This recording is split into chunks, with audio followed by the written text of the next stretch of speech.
Welcome to, what's the name of the show? In Progress. I don't know anymore. Everything's changing. Hi, everybody. Welcome to In Progress. I'm Sam Gonzalez, digital director here at Progress, Texas.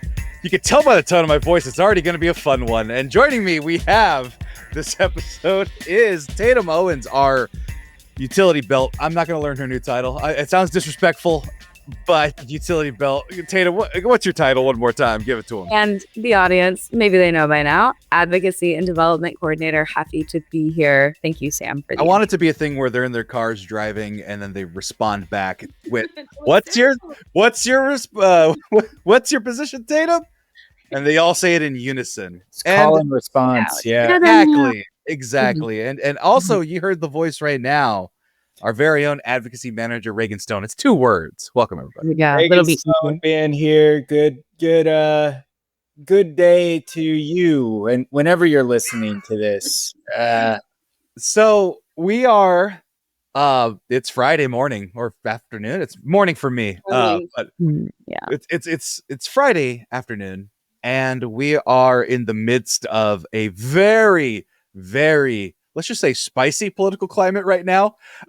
We are about to head into a weekend full of protest. We got Pride going on. We got Juneteenth next week. We have so many ways to show our activism, but we do have a week full of news, and In Progress is a show about us getting our gripes out, getting our wigglies out, talking about the news that we want to just wrap up and make sure we didn't miss. So I know Reagan has a few things he wanted to talk about. Go ahead and I'll let you start, Reagan, before I start getting into my stuff, because you can tell by the tone of my voice I got stuff to talk about. You know, Sam, this might lead into some of your stuff, and I know we got to talk about kiddos too. But first, I want to talk about, of course, woke up this morning, PBS, NPR, the National Corporation for Public Broadcasting, and viewers like you. The U.S. Congress has chosen by 2 votes to defund all of that, defund it.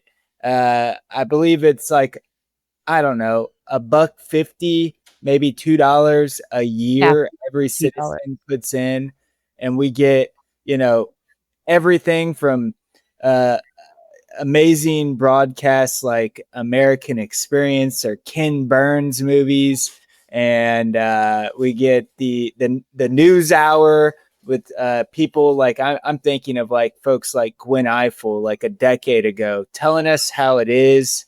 I still watch it almost daily, and that started when I was like 6 years old. We didn't have any channels at home. Had like ABC, CBS, PBS, and like 3 Spanish channels, and I didn't know how to speak Spanish yet then, and I still don't very well. Yeah, and I think that like here in Texas, it's crucial that it's not just NPR and PBS. It's down to the local affiliates, and so that's Marfa Public Radio near Reagan. That's Texas Public Radio, even just largely. I used to go to special screenings of the Oscar shorts. It just the wide array of resources and opportunities to engage with media education is you can't even count it, and at a cost of $2 per year for taxpayers. And I think it's just so easy to tell that this is part of a concentrated attempt to limit public education. I mean, it's literally in the name. It's public media, public education for America, for Texas, for San Antonio, Marfa, so on and so forth. That is the only thing. It's just putting a paywall up for other media that others can access. This is not peer reviewed, but I'm going to say if the Corporation for Public Broadcasting is less than 1% of the federal budget, and if our defense budget is 50% or more, thank you. You paying $2 for PBS, NPR, Arthur, and everything Sam's going to bring up, and you're paying over $100 a year so that we can keep bombing people. Yeah, and send the National Guard to our own communities. So I think Chris mentioned the Daily Dispatch. Yeah. So they can Uno outside of rallies that are too peaceful that they can't police them, so and they can learn Spanish. Look, if we're doing it this early in the morning, even though it's like noon or whatever, It costs 500 million or so, 535 million. Where are my good billionaires at, huh?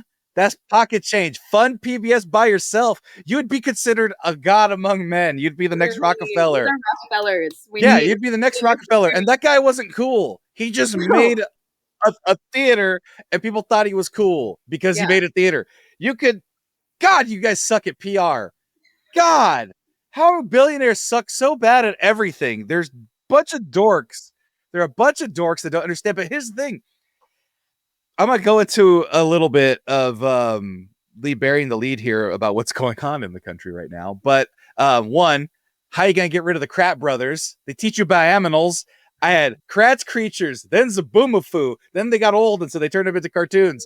What are you doing? The kids need to learn about aminals. Second of all, animals. I know how to say it. Second of all, this is okay. I don't even like playing this game, but let's play this game. Okay.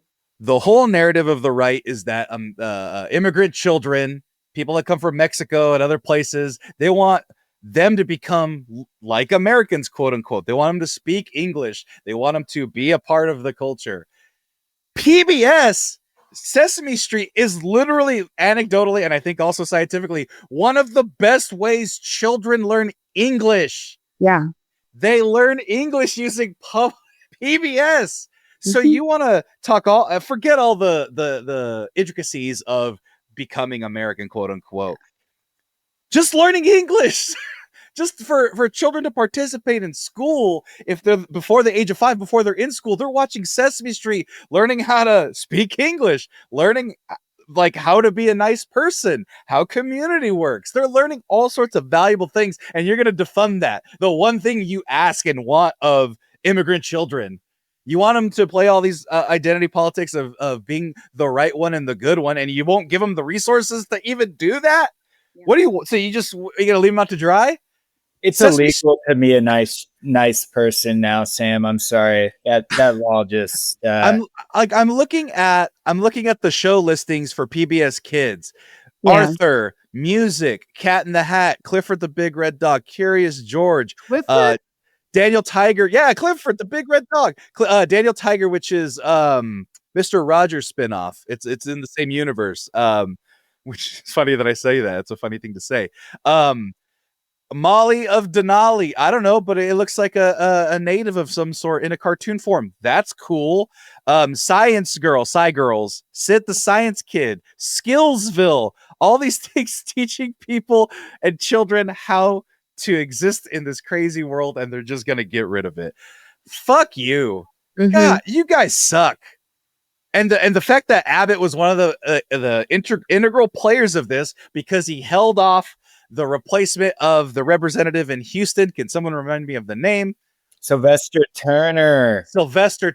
For Abbott to hold off on replacing Sylvester Turner and pushing that off puts the Democrats a little bit short to stop this. So I'm blaming 2 votes. So one of them is, I don't know why balloons came up on the video.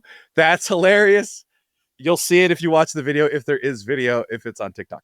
But we can cut all this out. But I'm blaming Greg Abbott for defunding PBS by himself. Why not? Pick another governor. Pick someone else who didn't make the election happen sooner elsewhere. But I'm blaming Greg Abbott at least 50% of this. So you can take that. Yeah. You can take that, Greg Abbott. You killed Arthur. Greg Abbott killed Arthur. That's the name of this podcast. Greg Abbott killed Arthur. I hate it. I woke up. That was the first news I woke up with this morning, and it set the tone. Set the tone for today and the weekend. Probably it's like, all right, I'm just the Arthur Angry Fist meme the rest of this weekend. Yeah. Someone else is trying to start World War III today, and I'll be honest, like, how are we going to know about it if we don't have PBS? But we're also getting ready to march in the streets. Tatum, I think you wrote a little bit of a blog, actually a whole blog. I'm not good at writing a little of a bit. What did you find out where people were going to be this weekend and into next week? Yeah.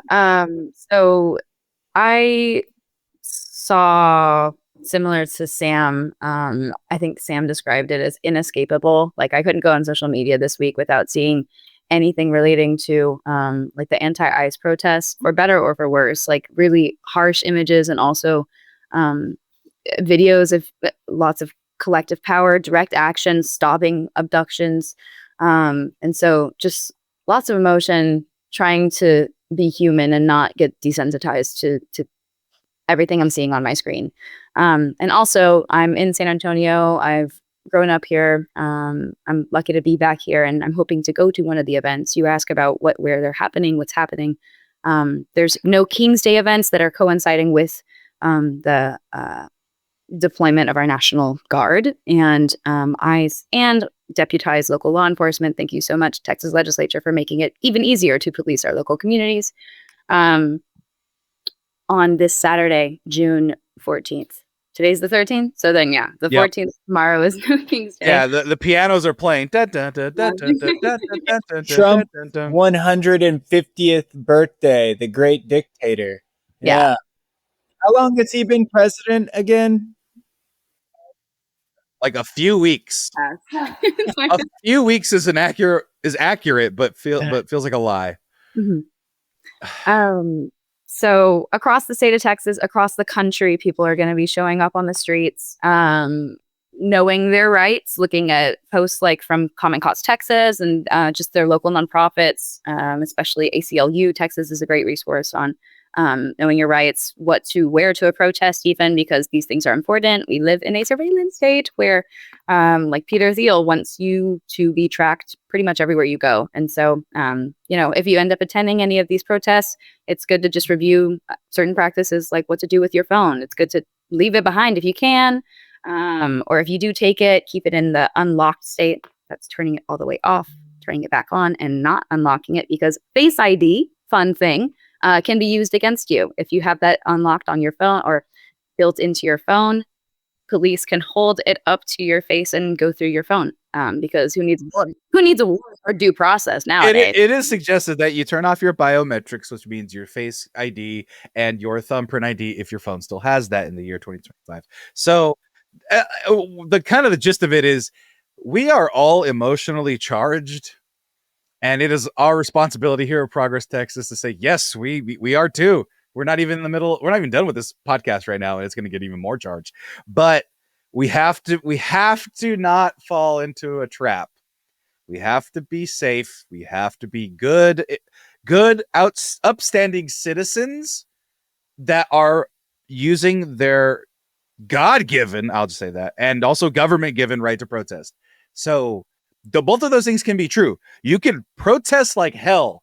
You can chant, you can scream, you can make your voice heard, and you can also do it safely and smartly, and protecting the people around you and your community. And that's what we'll say here at Progress Texas. I don't think we'll be yelled at or argued with by Kathleen, our executive director, by saying, hey, be safe, take care of your people, and be responsible. And maybe take off your Face ID and stuff, just in case they put it in an algorithm somewhere forever. And by they could be anybody. Don't even know. Whomever. Whoever is the sponsor of the government this month. I don't know what. We were just talking about that. I don't know if y'all saw Greg Abbott's Twitter this week, but he basically put out, I wouldn't say like an ultimatum or a bribe request, but he hasn't signed onto the THC bill this week, which we all knew was a lobbied special interest thing for Dan Patrick in the first place. We're like, why are we talking about this? This is making tons of money for the hemp industry, tons of jobs for people. Right. People like it. Not him, though. And so, yeah, he put it out on Twitter, basically like, I'm going to see which way the wind blows. And, whoever has the most money, which basically the bill will get signed, right? What a way to govern. I don't know. I gotta think about it, but also I'm going to deploy the National Guard because fuck around and find out. Mm-hmm. What? Greg Abbott, keep the same tone. Don't be such a coward. Let's be consistent. Either just get rid of weed. You've said before, if I'm not mistaken, he said like, I'm never going to support any weed legislation. So don't cave to the pressure, you coward. Get rid of weed. Do it. I don't care anymore. No, it's just a matter of like, if you're gonna be this big bad, I'm such a strong man, I'm gonna put razor wire in the border, I'm gonna send state troops to San Antonio to squash protesters like the goddamn Hunger Games. Do it. Exactly. Yeah. Fucking do it. But don't be Mr. Wishy-washy on weed because it may not be politically sound. You loser. Get it together. God, how are you I'm a gonna bad post- strongman? Is Greg Abbott the new Santa Ana?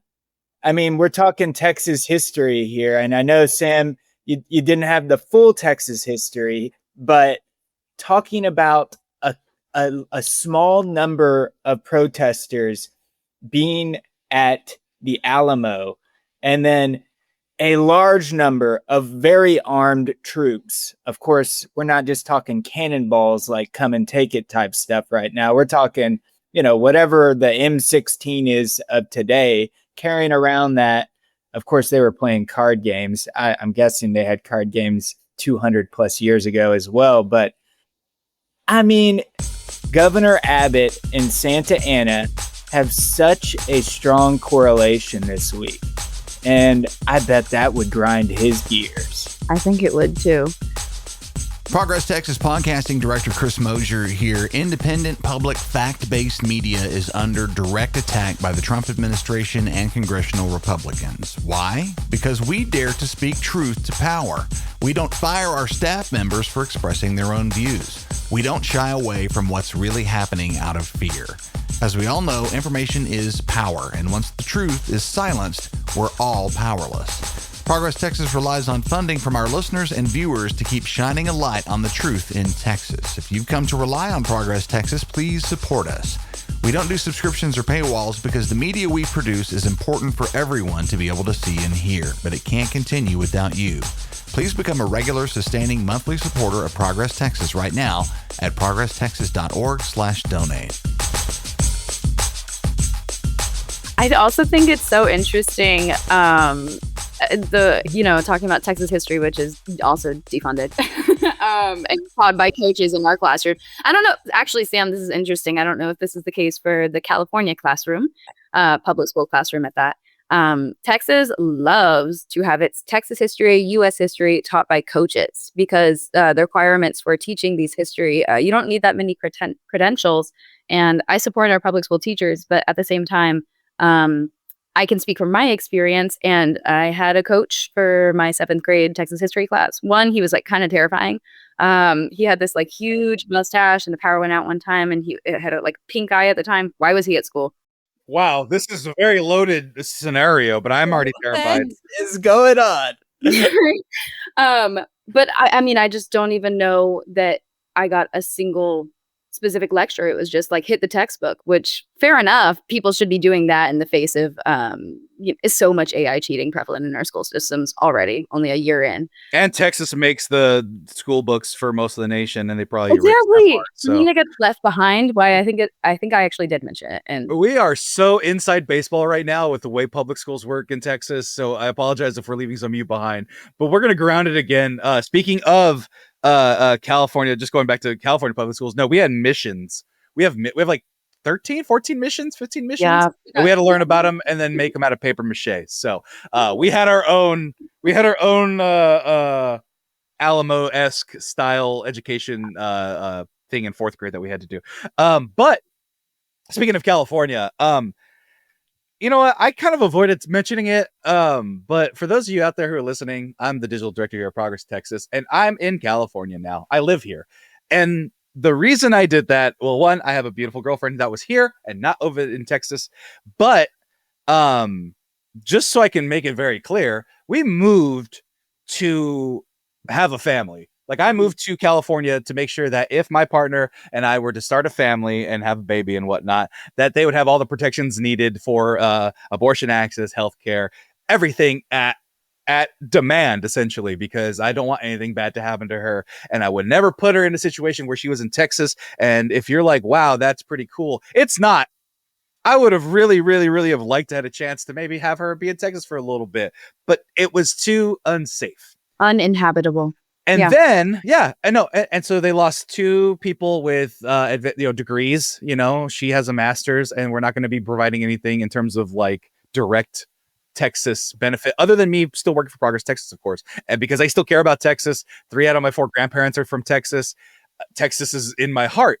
But then I get to California, and they're throwing senators on the ground, and they're beating up protesters and bringing in Marines like 40 minutes west. Can I just ping in that? I'm sorry. So it's like I brought the chaos with me. It's not fair. Yeah.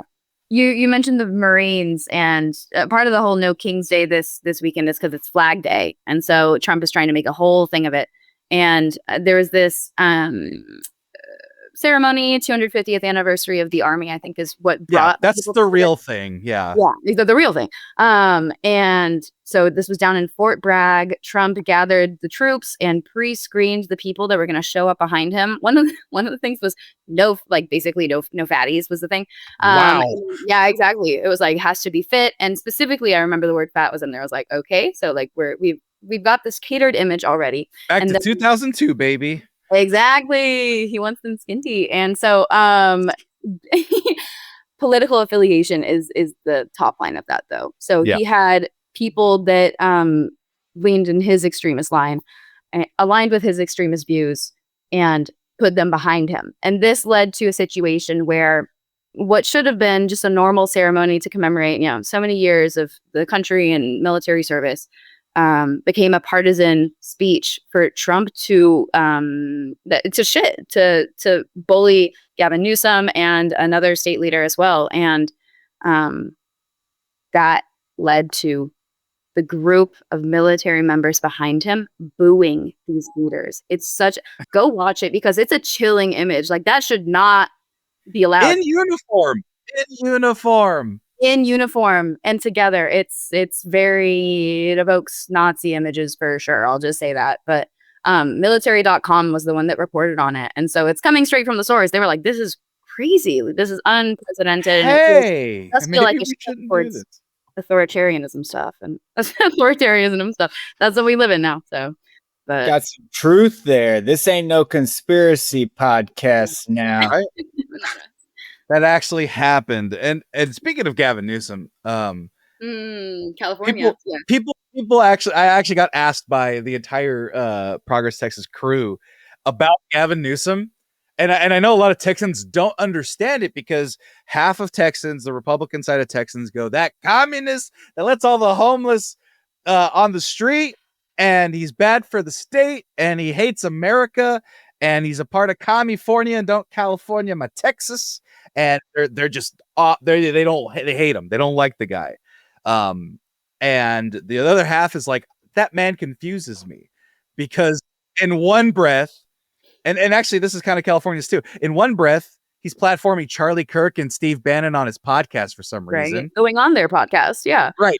And then in the other breath, he is calling out Trump by name, calling him every name in the book, and defending his people to the full length of his ability. Now, there's a saying that's been going around on TikTok that's been cracking me up that seems very true, is that Gavin Newsom hates two things: Republicans and the homeless, and he's all out of homeless. So that sounds terrible and cruel. California just has a huge population with a lot of homeless because nobody wants to pay for social services or mental health services or institutions that will help people. Sounds familiar. Nobody does. Not in America. Nobody wants to do it. All the billions of once again, where's my Rockefeller Center for mental health services and drug rehabilitation? No one's made it. So until then, there's going to be homeless in Austin. Like Austin doesn't have homeless, or Dallas, or any major metropolitan city doesn't have homeless. Beside the point, Gavin Newsom is that type of guy. He got caught during COVID at a restaurant that was closed down, and he had a private dinner with his family and friends and whatnot, and maybe some donors. I don't know. I don't remember that part. But people were pissed about it because everyone was in lockdown and he was, eating cake in privacy. Yeah, hypocritical. Yeah, that's not cool. I always like to remind people, the moment you guys had a chance to go eat at restaurants, you did. So So be human, first of all. But don't act like politicians aren't all this type of sleaze anyway. Most politicians are sleaze. Even poor Alex Padilla, who got thrown around, who apparently is like the chillest dude ever.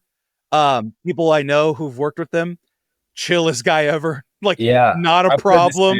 Just dope, nice, like not even docile is not the right word, but just soft spoken and kind. But even he's probably got some shenanigans because no one gets into politics and comes out entirely squeaky clean. Let's just be true. Let's be honest about it. But that's not the point. We don't need them to be squeaky clean. We need them to help the people in which they elect. And Gavin Newsom at the very moment is doing that, and people are happy about it, despite the transgressions, despite the disagreements. And that's how politics should be, damn it. Trump is not the whole point of the Trump is not a king, the no kings thing is he's not a king and we don't have to serve him as such. Gavin Newsom is not a king, so we don't have to serve him as such. I can say Gavin Newsom's a crazy psychopath, but he's our crazy psychopath, you know? And that's my right. And you know what? He's not going to jail me for doing it. He's going to say, all right, buddy, pat me on the shoulder and then go be handsome somewhere else. Like, it's not, he's not going to jail me. But now people are going into this weekend worried that if they're not going to make it home, American damn citizens, I question to go out because I'm tall. I'm 6'4" with a beard and could look Mexa-Muslim Indian. Nobody knows.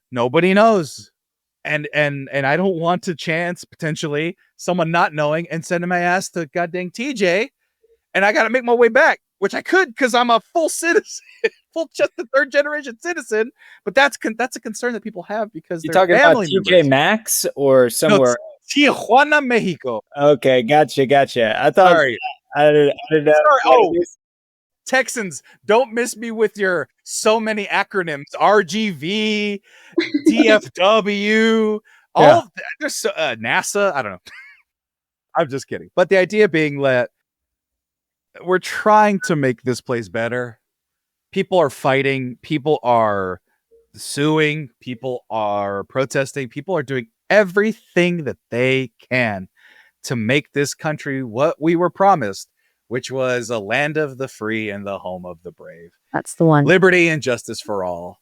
Life, liberty, and property is what it originally said, but also the pursuit of happiness. Yeah. They didn't want us to have property. Also important. They were like, shh, remember?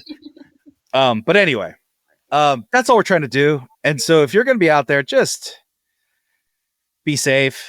It's like, that's all I could say, really. It's just be as safe as you can be. It's probably going to be a little scary. I know for sure it's going to be empowering to be out there if you're going to be out there. I know that you're going to be with community, and community is what we need right now. Community is all we got right now. That all of these things are community fighting against tyranny, and ain't that the most American thing you can do? If you want Mexicans, if you want immigrants from every which country and every which way to be American, then protest is the way to do it. By protecting your own is the way to do it.